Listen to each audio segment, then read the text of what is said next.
Hi and hello watch fans, and welcome to a very special edition of the Real Time Show. I'm joined by the friendly neighborhood jeweler, Alon Ben Joseph, calling in all the way from Amsterdam, while I, Rob Nuts, the friendly neighborhood watchmaker, am calling to you from snowy Dresden. Today, we have approached our mailbag, but discovered within it a question that is so expansive, we've decided to make it the entire focus of today's episode. It is from Gary, one of our most dedicated listeners and followers in the TRTS network on our WhatsApp chat. So, Gary asks, actually, good morning, Alon. How are you? Hello, buddy. Good to have you. It's good that you kicked off because we have a lot of ground to cover. You're absolutely right. We do have a lot of ground to cover because Gary's question is as follows. Alon and Rob both have to name 10 current Swatch Group products that they would genuinely buy at retail if offered to them tomorrow, and they have to pay for them with their own money. Okay, there are not allowed to be multiples, so you're only allowed one Moon Swatch, one PRX, and one Speedmaster. However, it's worth noting that Gary does not prevent us from choosing more than one watch from each brand. Am I right? Correct, and you know we love games, so join us in this game while you're listening if you like to, or play it afterwards. Join the TRTS network and share your 10 picks. So we're going to run down the brands within the Swatch Group. When you go to swatchgroup.com, you'll see that they own 17 brands. For argument's sake, from the 17 brands, are there already a few brands that don't even deserve a consideration in your voting game, your choosing game of 10 models from the Swatch Group?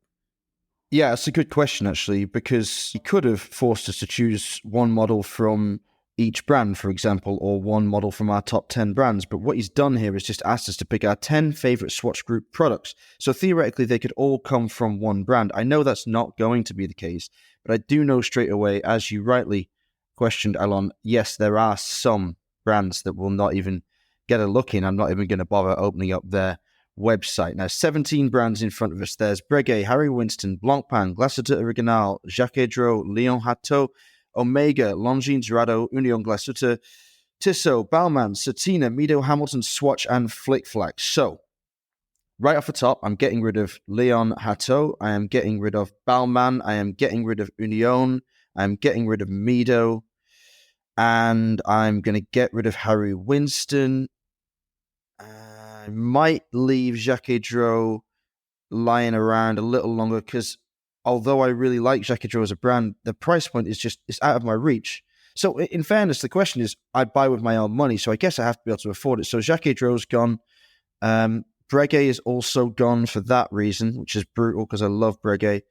And that's as far as my cull is going to go at this point. So I have allowed myself to choose from Blancpain, Glacé Original, Omega, Longines, Rado, Tissot, Satina, Hamilton, Swatch, and Flick Flack. Okay, what about you?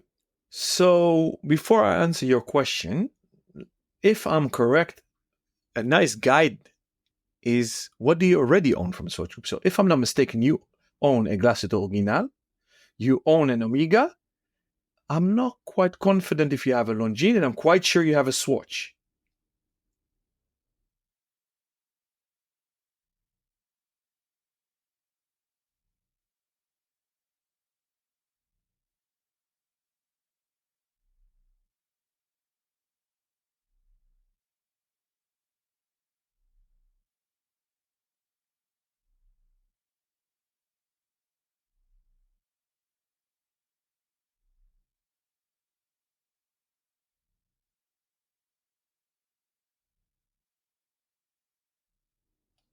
Says it all. So for me, I own a lot of Omega, vintage and new, loads, few Longines. I am very proud that the old CEO of Hamilton, Sylvain Dola, that's currently the CEO of Tissot, once gave me in Hamilton. So I'm a proud owner, which I'll never let go. And I've owned the Breguet, but don't have it anymore. Owned the Blancpain, don't have it anymore. And obviously hundreds of swatches. So that's it from me from the Swatch Group. What would I eliminate immediately? Léon Hatteau, Balmain, I wouldn't wear Flick Flack now, but obviously both my kids, their first ever watch was a Flick Flack gifted by the country manager of Swatch Group Netherlands. So shout out to them, and they wear them. I bought them Swatches. So that's their first watch. I bought them. Now, Mido Certina Union Glashütte immediately fall off. I'm actually maybe going to throw you a curveball. There might be a Rado in my top 10. And Harry Winston, which I love as a jeweler, there is no watch for a man that I would consider. So that one is eliminated as well. That's it for me, Rob. Pretty solid. I mean, it's pretty close to mine, I guess. I mean, for similar reasons. Obviously, there are some pricing concerns. We're trying to answer this question realistically and not give ourselves like theoretically unlimited budgets that would allow us to just go crazy. We want to try and give Gary a real answer that we can discuss in the network. Now, I've left Flick Flack in there, and I'm not trying to convince you to change your position on it here, but I did notice that the question didn't say that I had to buy the watch for myself. So it's with my own money, a product I would buy. Now, if I'm approaching this question realistically, I'm going to approach it with value in mind. So I am going to say, I would buy with this budget, and I won't go crazy and buy 10 Flick Flacks. That seems like it's cheating and falls foul of the rules. But I would buy a Flick Flack for one of the younger people in my life, like my nephew, for example, or my goddaughter. She hasn't got a Flick Flack, and I'd love to get her a watch to get her into watchmaking. So that will be one of my choices. Yeah, I guarantee it. I haven't decided which one yet. But how about you start? Pick any brand, any watch from the Swatch Group that you would buy tomorrow with your own money. If we're playing this game, I'm maybe going to give an answer that sometimes are two watches. So within the Swatch Group, for me, the most epic brand is obviously Omega. And actually, I'm saying obviously, but it's not, because Breguet deserves that title as well.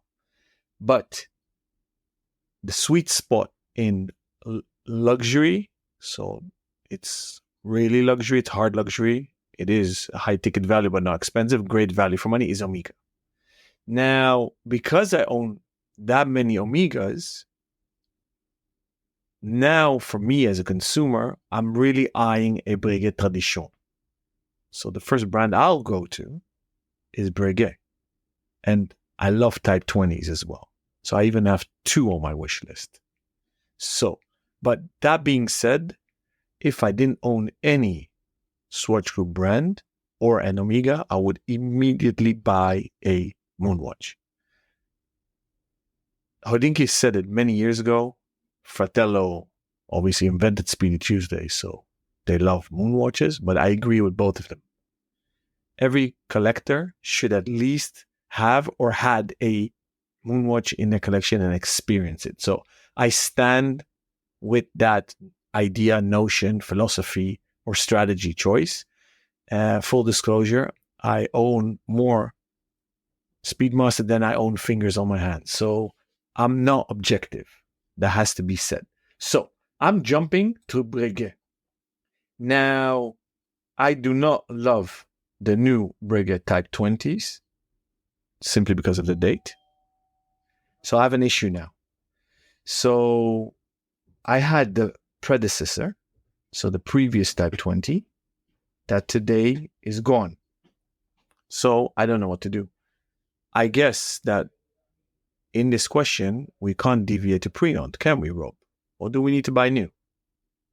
Oh, we definitely need to buy new. Absolutely. Okay. From the catalogue. So people could go online tomorrow without any discount, without any inside contacts that can provide you with availability for models. It should be something that is pretty much certainly available. Perhaps not immediately. 1 or 2 pieces might be limited or might be boutique only, but as long as people can go out and follow our advice, if they do so wish, and pick up the watches that we recommend, that's fine.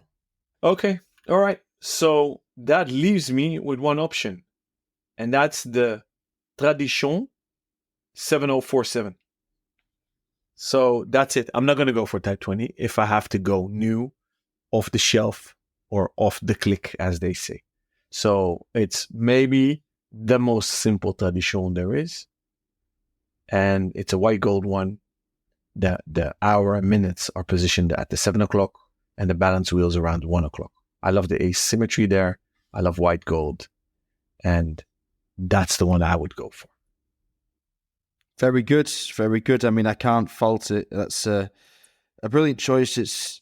It's not the kind of money I'd put down on a Breguet, but I appreciate the choice, and I guess I will follow it with not the most expensive model that I'm going to have in my top 10, but probably the second most expensive or the third most expensive around that price point. And it's low-hanging fruit. I have to get it out of the way because everybody knows that this model is going to be on my list because I've bought this model before, albeit in a different color. I am, of course, talking about the Glacéteur Original 70s Chronograph Panorama Datum. But this time, instead of the vibing orange that frequently adorns my wrist in real life, I'm going to take the Golden Bay version. That's the sort of off yellow, mustardy color dial with black subdials, reference number 13702140263, with a price point of 15,600 euros on the rubber strap, which would be my preference. I would buy that in a heartbeat if I didn't already have a 70s chronograph panorama datum in my collection, and I have even considered buying more than one, but my girlfriend does not approve of that choice. So that's my first one. I had to get out of the way because it's a model I wholeheartedly believe in. It's a model I bought in cash without discount. I was very fortunate to get one of those 100 pieces, and I am very proud to own it and enjoy wearing it regularly. It's completely knackered now, by the way. It's totally scratched to hell, which I finally learned to love. What would be your second pick? I'm not saying brand. What second watch are you buying from the Swatch group? Is it another Glacéteur Original, or are you jumping brands? Well, you put me on the spot here. I will jump brands, and I will go for a model of similar value. Another heavy hitter, a model that I've actually not even seen in the flesh yet because it's so hard to find in boutiques around the world. And that is the new Omega Ploprof, the 75th anniversary edition with the gradient blue dial, but most importantly with the resized case. Now, that is a model I would absolutely stand by. I know it's not for everybody. It's a bit of a weirdo, and I'm not trying to push my personal adoration of it on anybody, but I do think that for 15,500, so just 100 euros less than the Glacéteur Original, you're getting a very cool watch, a really, really nice execution of a model that, for me, still has better things to come. But thus far, this is the best thing on the market. Interesting. Very interesting. I'm going to second brand, which is Blancpain. And I've said it on air many times. I regret the fact that they don't have the Villeray monopusher chronograph anymore. For me, the OG Jean-Claude Biver Blancpain was the toned down dress watches, complications. But today, all the Villerays have Roman numerals. And those that have been listening to the show know that's a no-go for me.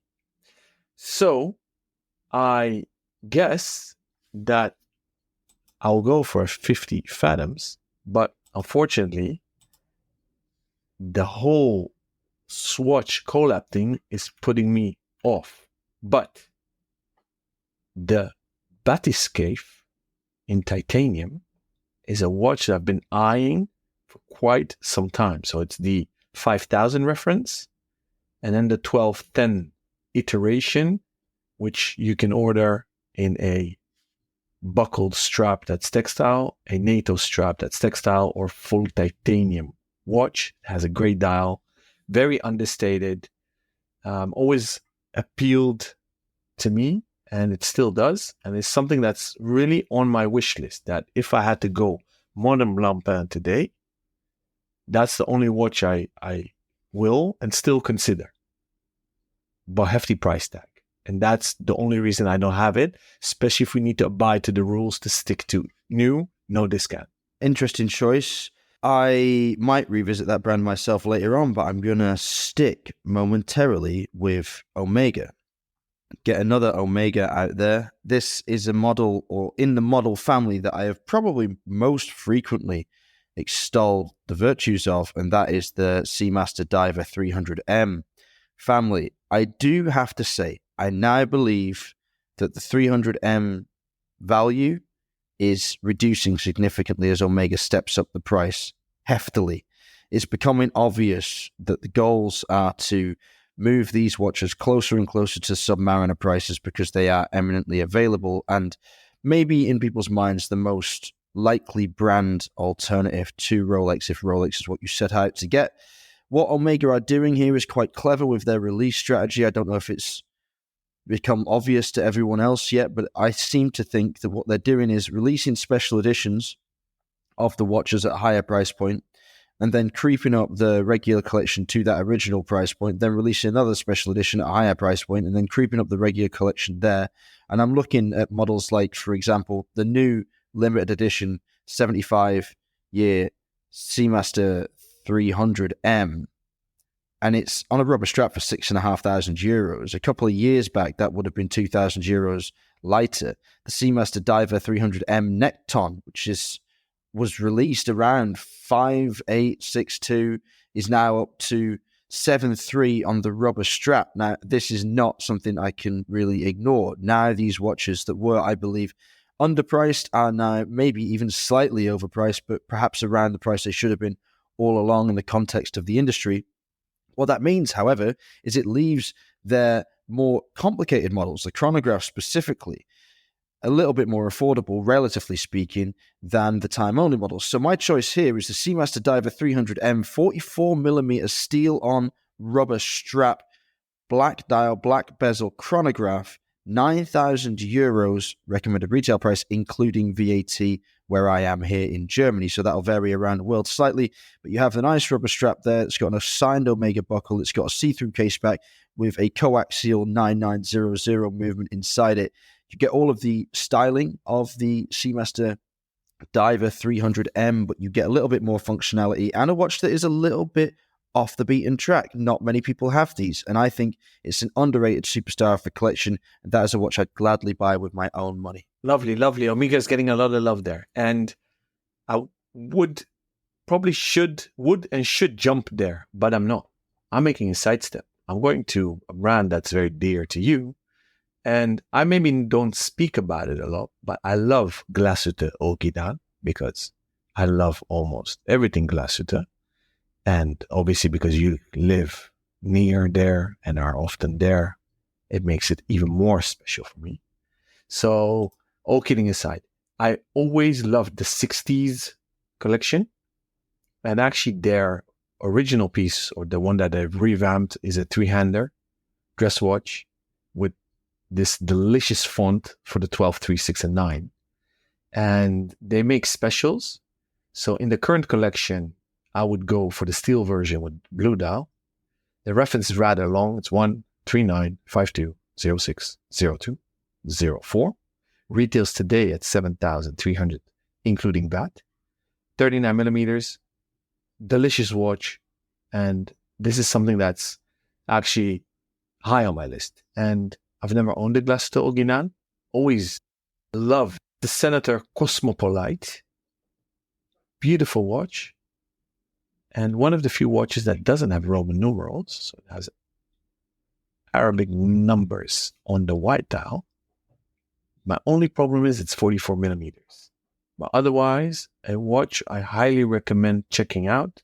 So this is a little shout out to Glashütte Original. So, Rob, where are you jumping after so much love for Omega? Still sticking to the brand? No, I'm going to give them a little break at this point. They will feature once more at least in this rundown, but I'm going to go for a brand that we discussed earlier, a brand which probably will surprise people to find on my list, but it's Flick Flack. And I'm going to buy a watch with my own money. I'm going to spend, let me see how much it is. I think it's like €40. €44, including Mehrwertsteuer. I'm going to buy a watch for my goddaughter, and it's called Flick Flack Color My Life Shades of Rainbow. Now, I've picked this particular model as a pink translucent case and a rainbow gradient fabric strap because it is probably the most, I would say, if not unisex, neutral of the watches they have in the collection at the moment. A lot of the watches they have sparkly diamonds on the dial, and she's a bit of an adventurous young lady, so I think this would be a suitable one for her, and it would go with all of her outfits because it has pretty much every color on it. And for €44, buying into the whole flick-flack learn to tell the time culture is an absolute bargain, and I think that's money well spent. So if you're thinking of buying a young watch fan or a soon-to-be watch fan a watch for Christmas, remember you can get free delivery on flick-flacks, you've got secure online checkout, and you have a possibility of returning within 14 days if you buy one for a child that decides they do not like them. So just keep that in mind when you are doing your Christmas shopping this year. Also, for the eco-conscious among you, the armband material is now recycled PET plastic. And then we have, for the case material, of course, bio-based artificial materials. So, that's my choice. Flick-flack, shades of rainbow. I'm jumping to Omega. And I already have that many moon watches and speedies. But you can't get enough of them. I actually have now in back order 3 models. But I guess the regulations stipulate I can choose only one from each family. Is that correct? Multiple from a brand, but one from a family. Is that correct, Rob?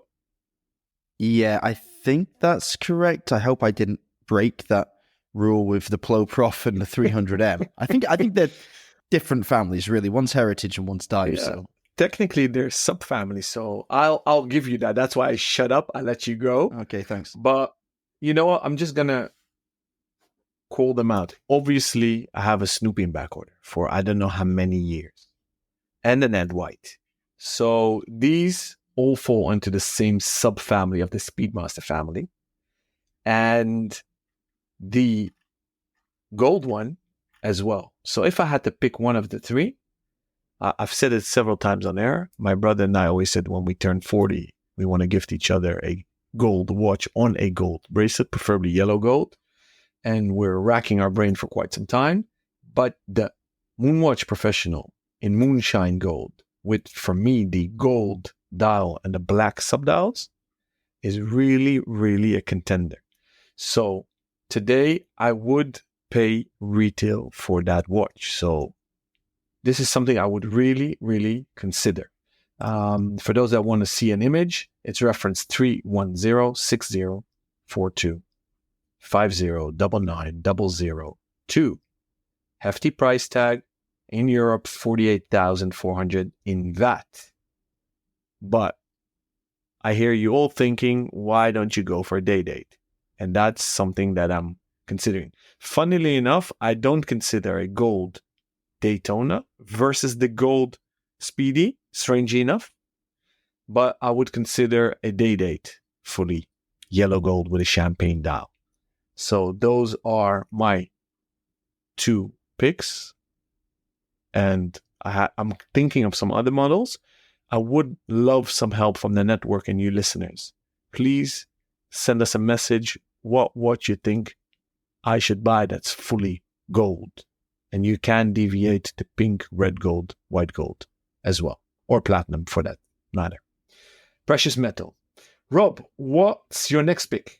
Well, talking of luxury materials, I'm going to step it all the way back to Swatch. And I am going to pick up a moon Swatch, which might seem like old hat by this point, and, certainly not the most current thing, because I know the Blancpain 50 Fathoms collection is sitting there, and I don't own one of those yet, but I just don't like it. I just don't think it's well executed. I'm not sure if I think the idea was good. I think off the top of my head and in my heart, I think it was bad and unnecessary and a bit of a reach, and it felt like a bit of a cash grab. And I don't think it's been as successful for Swatch and Blancpain as they might have hoped, and certainly not generated the kind of positive press that I think the Moon Swatch did ultimately when we all calmed down a little bit after the initial shock to the system. But I bought a Moon Swatch. I actually bought 2. I still have one of them. I have the Jupiter. I didn't like the Neptune, so I gave it to my brother, and I kept the Jupiter, and I put it on a decent strap. I put it on a Terry crafted strap, a brown leather rally strap, and I put a proper Omega buckle on it as well. So it's a slightly tooled up version of the standard Jupiter, but those original straps are crap. They're just for the bin the minute you get them. So you might as well get rid of those and buy something quality if you're going to wear a Moon Swatch, something with which I have absolutely no problem. Obviously, because I'm about to decide which one I will make my second piece. So the contenders for me are the mission to Mars, which always stood out as a very interesting one to have, the mission to Uranus, because it's a beautiful color, and possibly even the mission to the moon, because it's just a very nice standard watch. If I'm not allowed to recommend a watch I already have bought with my own money, because if I were to say to someone, go out and buy this moon watch, I would recommend the Jupiter on a brown leather strap, I will say the Mars is going to get my cash this time, and I'll probably wear it on a red rubber strap. I've seen people do this. It looks pretty cool. It looks totally different from the moon watch I have already, and for less than €300, that's a cool watch. Thank you for that. Now, something that I dare to say every watch collector should also own, and the answer I give people that ask me, hey, top of your mind, what watch should somebody buy that wants to experience the first mechanical watch? I always go to the Hamilton Keiki Field mechanical 38 millimeters. Steel case, black dial. It comes with a NATO strap, goes perfectly with a leather strap. Today you can buy them on a steel strap. I don't know why, but the website is showing me Swiss francs. Today it's 550 Swiss francs, including VAT. Steel strap is only 660. Love that watch. That's the next Hamilton I'm definitely buying. Easy peasy. Next, Rob. Funny thing about the khaki, it is, I think, probably totally impossible to disagree with the value of that piece. Totally impossible to disagree with your choice also. And yet I would not buy it myself. And the reason for that is quite simple, although it took me a long time to get there in my own mind. I thought the Hamilton Khaki Field is a great, great value piece. It's a wonderful entry point. I've pointed many people in the direction of it myself, and I stand by that recommendation. But I only stand by it for a certain point in your career. It's when you're stepping up from, let's say you've gone from a Swatch once again, you splash some cash on the Omega Swatch, Moon Swatch collaboration. That really got you into the idea of proper watchmaking. That's when you buy the Hamilton. That's when you move into that realm. But now, for me, despite it being one of the best value watches on the market, it has no attraction whatsoever. I wouldn't go out and spend 600, 700 euros on a watch, even if it were the best value thing by a mile, by twice as much as everything around it. I wouldn't do it because it doesn't feature in my collecting pathway anymore. It's not valuable to me. It isn't a watch that I don't have better watches to stand in for. So, for example, I've got a L'Aventure Submarine. It's a watch that retailed for about 2,700 francs when it was around. That watch would always be on my wrist when I would have the opportunity to wear the Hamilton. And so the Hamilton wouldn't even get a look in. It doesn't matter that it's good value. Its value is no longer valuable to me. So just wanted to say that because, of course, it's a great watch. Since you said Hamilton, I'll stick with Hamilton. I'll talk about a watch I would buy.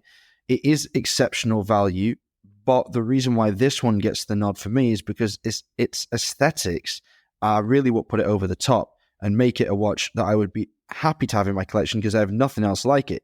And that's the Hamilton American Classic Intramatic Chronograph H. That's the hand-wound version, and I prefer reference H38429110, which has a cream dial, black subdials, and really beautifully pared back text on the dial. Just says Hamilton between 12 and center, and then mechanical between 6 and center.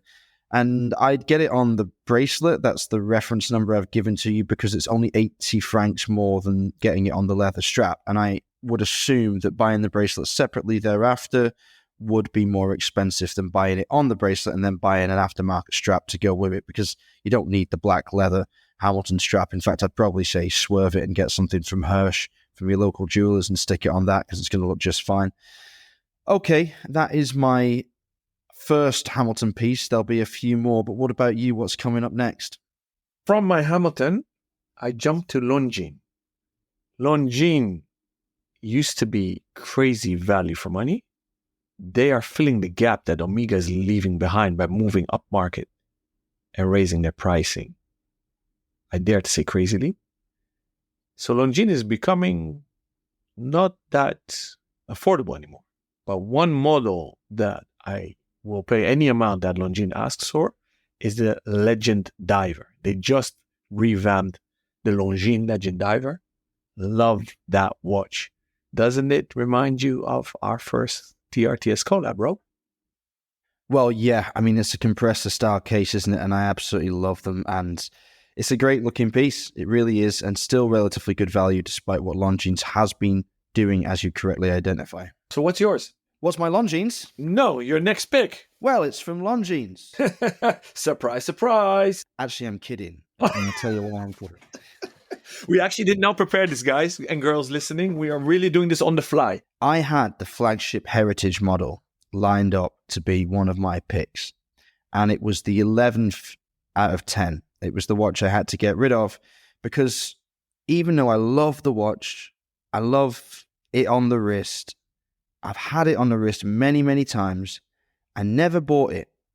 And I never bought it when it was a hell of a lot cheaper than it is today. Now, this watch is 2,000 euros. It's no longer the stunning proposition it was even 3 or 4 or 5 years ago.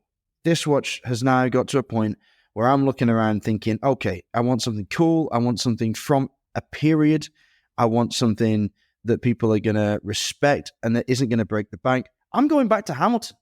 I'm going all the way back to Hamilton, and I'm going to pick up, and you probably won't believe this, I'm going to pick up the Hamilton Ventura Quartz, 32.3 millimeters by 50.3 millimeters, an absolute classic made most famous by the wrist of Elvis Presley, retailing still for just 875 francs. Now, is that a lot for quartz? Yeah, you could argue it is. For some brands like Breitling, it's a drop in the ocean. For me, this is an iconic piece, one of the very few non-round, non-square, non-symmetrical watches available. It has stood the test of time, and I am very much behind it. So that's my next pick, the Ventura Quartz from Hamilton. Excellent, excellent pick. You know that, honestly, in the mid-tier or the entry level within the Swatch Group, I'm super excited about Hamilton. I mean, Tissot is there. It's maybe the best bang for your buck that you can get from Switzerland, and definitely within the Swatch Group. Love Tissot. But Hamilton is maybe more fun because price points, I think they're rather similar, but has more character. So great pick, Rob. Well done. So now I actually wanted to buy a Jacques Dreux. I've had that watch dangling at the bottom of my wish list / wrist list. And I love that you could draw an 8, let's say, on the dial. So there's a lot of real estate open. You know what I mean? I discussed the Arnold the Sun that fills the void that Jacques Dreux leaves behind. But when you go to jacquesdreux.com, jacques-dreux.com, you can't even click on a watch, let alone buy a watch. You can't even find reference numbers. And then I remembered the new CEO did a 180. They want to move away from all this classical stuff. They don't want retailers anymore. They want monobrand boutiques, and they just want to make crazy pieces. So as far as me logging in from the Netherlands on their website, I can't see any watch. So sorry, Jacques Dreux, I'm not buying one in this guessing game. So going for my 7th pick, I'm going to Tissot. And I want to love the PRX, and that has been a sensational hit, but I'm not. And I owned several Tissots, including a T-Touch when it came out, and I had the Navigator, and I kind of miss the Navigator. I don't know if you remember that World Timer Navigator was called. Do you remember that model? Yeah, I do, yeah. A bit underrated, to be honest. Exactly. And it had this Patek vibes. I don't think they make it anymore. So I think that I would just buy a Tradition, the most basic dress watch there is, because if I have a meeting where I want to tone it down, fully suit up, just want a 3-hand watch. And I don't want to wear my Pateks. And I don't want anybody to see or recognize anything. Then I would go for the Tissot Chemin de Tourelle. It's a Powermatic 80, 39 millimeters, has arrow hands, indexes, just a lot of bang for your money. And if you want to spend less, I would stay below the 500. Then a little tip, consider the Tissot every time. Systematic, 40 millimeters, 495 in euros. So if you really want a killer dress watch, consider Tissot. If you want to start off your collection with an integrated bracelet, consider PRX. So this is a little shout out to Tissot. Rob, what's your, I believe you're on the 7th or 8th pick. Yeah, I guess I must be on the 8th pick because I have 3 more to go. And it's funny you should talk about Tissot also, because I'm also looking at the Tissot homepage right now. And it's funny you should talk about the PRX, because I thought, well, obviously, these days, you've got to say it's a Tissot PRX that you put your money down on, right? Wrong. Absolutely wrong. Fantastic watch.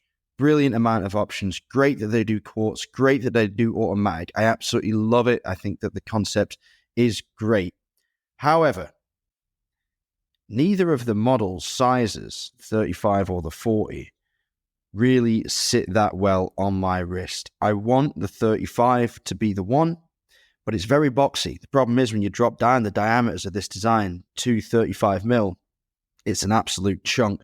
It's the same problem that the Zenith A384, which is probably my favorite El Primero powered Zenith watch, has, is that when it's that small, when it's that narrow in diameter, it does stand up a little bit on the wrist.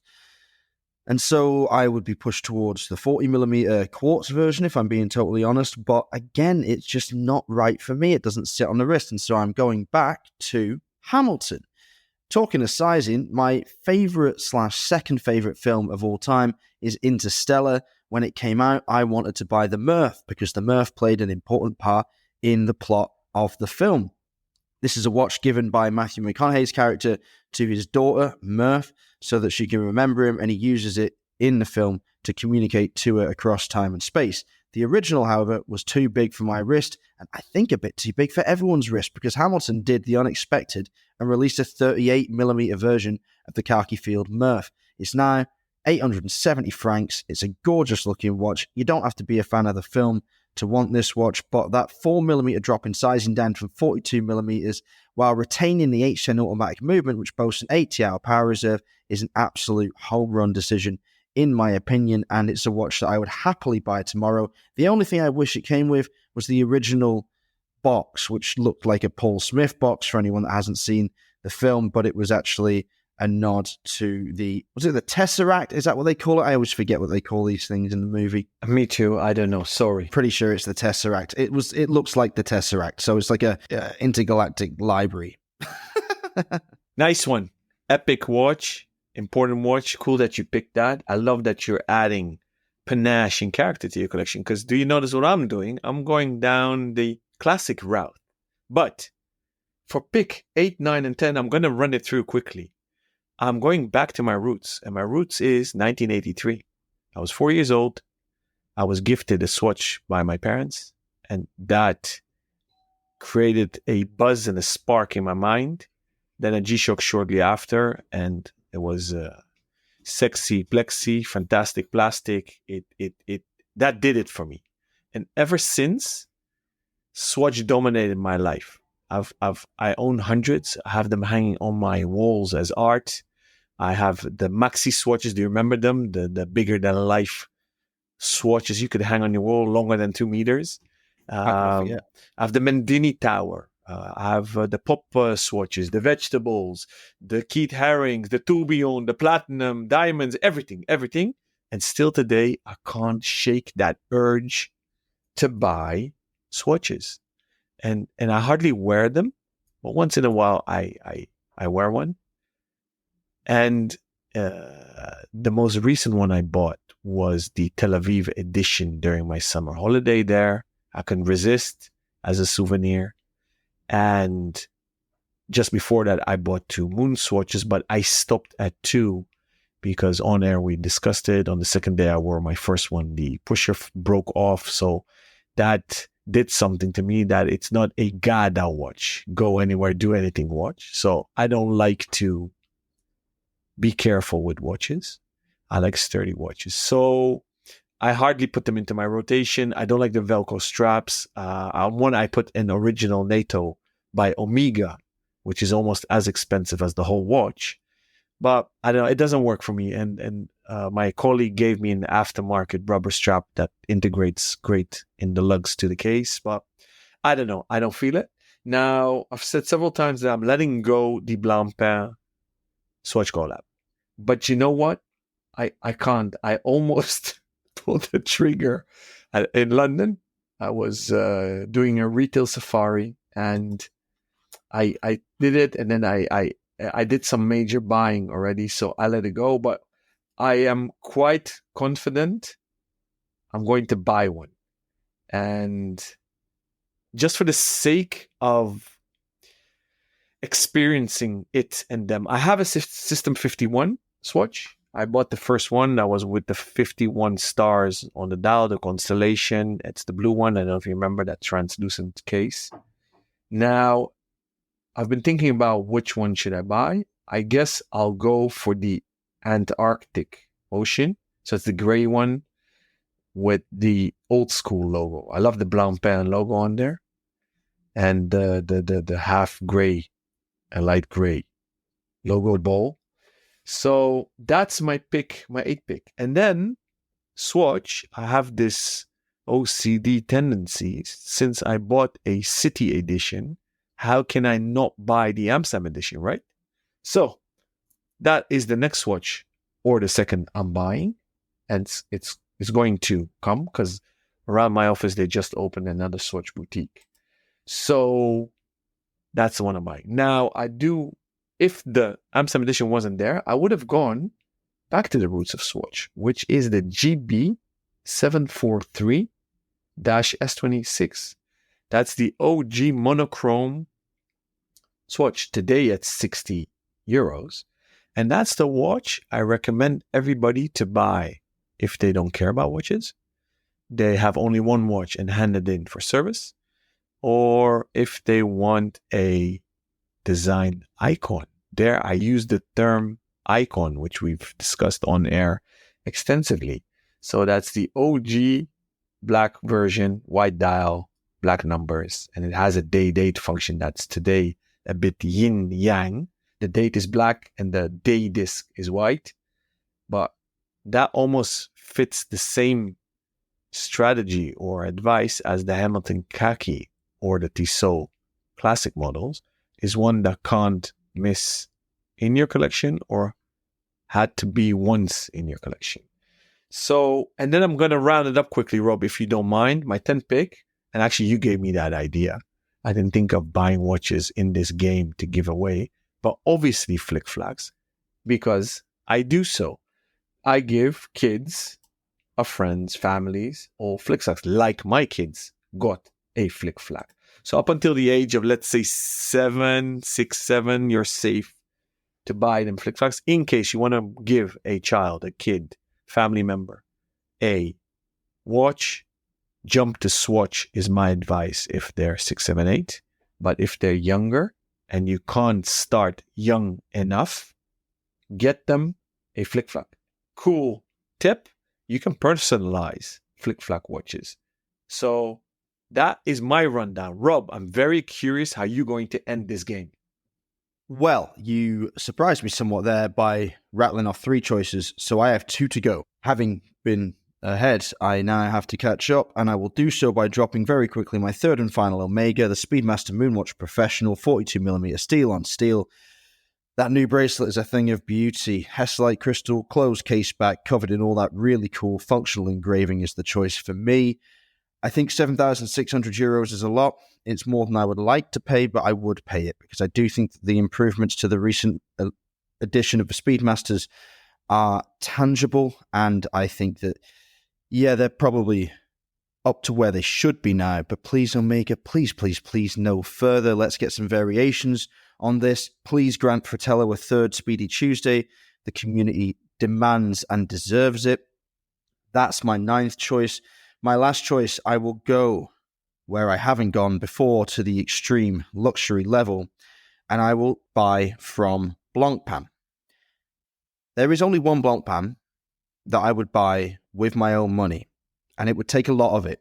It would take 36,700 euros. Now, I don't have 36,700 euros available in cash tomorrow, but I have considered selling a number of my watches to attain that value so I can buy this particular watch for myself for my 40th, which is in just over a year and a half. So, like you, Alon, I like to mark certain moments with a watch, and I think 40 years old is a good time to go gold. And that means I'm heading for the Villeray collection. And my 10th choice, and my most luxurious pick by more than double, is the Semanier Grand Date 8 Jours. So the week, big date, 8 days. 8 days is a power reserve. It has the weeks of the year indication around the outside of the dial. That's what the Semanier means. That's 1 to 53 around the outside, indicated by that lovely blued hand, and the big date at 6 o'clock. Now, one of the fine things about these Villeray dials is they are enameled, and if you look closely at the subdial showing the day of the week, you'll see it's dished. And I know from many private conversations with Lewis Heath from Enameling Experts and Ordain that dished enamel dials are no mean feat to achieve.